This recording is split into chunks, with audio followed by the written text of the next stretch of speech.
In this tutorial, I'm going to break down the structure of a dance music kick drum, and there are three main things to consider. First of all, it's a sine wave, the simplest of all the waveforms, the cleanest of all the waveforms, playing a bass note. In that case, a low G, either G1 or G0, depending on how you define it. But it's essentially a bass note playing a single frequency, a single low frequency, a sine wave. You can see clearly it's a sine wave. It's not a square, it's not a saw, it's not a triangle, it's nothing too crazy, it's just a sine wave. But you've probably also noticed, just looking at the waveform here and maybe even listening too, that the front bits are a little bit different. The front bit is still a sine wave, but it's a sine wave with the peaks much closer together, so with a higher frequency, which is pitch. And that's the second key component of a kick drum, sweeping through frequencies from high to low, resting at the sustained note that you triggered on the keyboard, in this case, G1.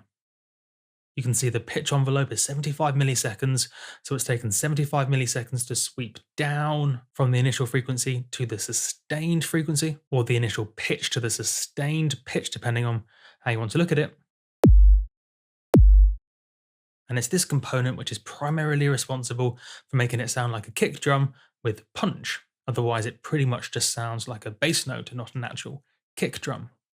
And then the third key component of a kick drum that gives it structure is what's called the amplitude envelope, effectively how the height or volume of the wave changes over time.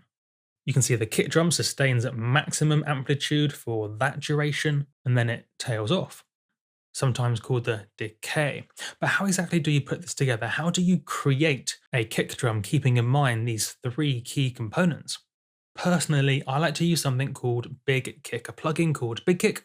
You can pretty much make this using any synth in the world, but I personally find this particular plugin makes the process a lot easier compared to, say, using a general purpose synthesizer like FM8 or Serum or Massive. It's a really important concept, this, that it doesn't matter what synth you use to create the body, since it's just a simple sine wave with a pitch envelope and an amplitude envelope, but that dedicated kick plugins will make things just sort of happen a bit quicker because they only give you the controls you need and don't give you controls you don't need. For example, I could change the sustained pitch or the bass note using the drop down selector here.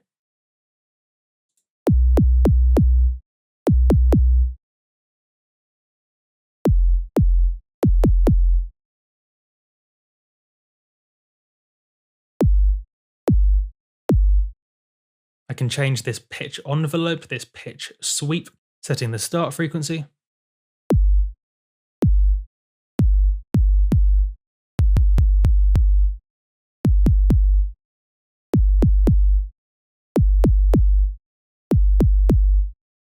The time it takes, and so on.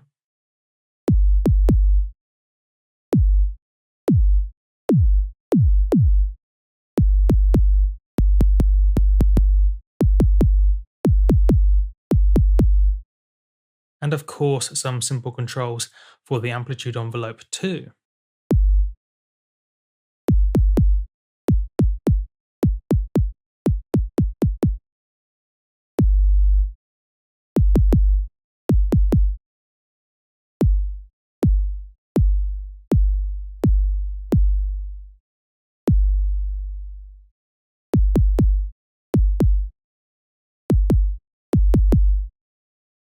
And finally, two more things I want to point out. First of all, you can choose a note for your kick drum in key with the rest of the track, so you can choose an appropriate note such that it fits in musically with the rest of your track. And also, while Big Kick is my personal favorite kick plugin, there are lots of others available too, such as Bassism, Nicky Romero's Kick, and of course lots of others too. But as I say, my personal favorite is Big Kick, but it is personal preference. Do try a few out. The important thing is you understand what it's doing, you understand what it's creating, how it's creating it, and how you can manipulate it to do what you want it to do.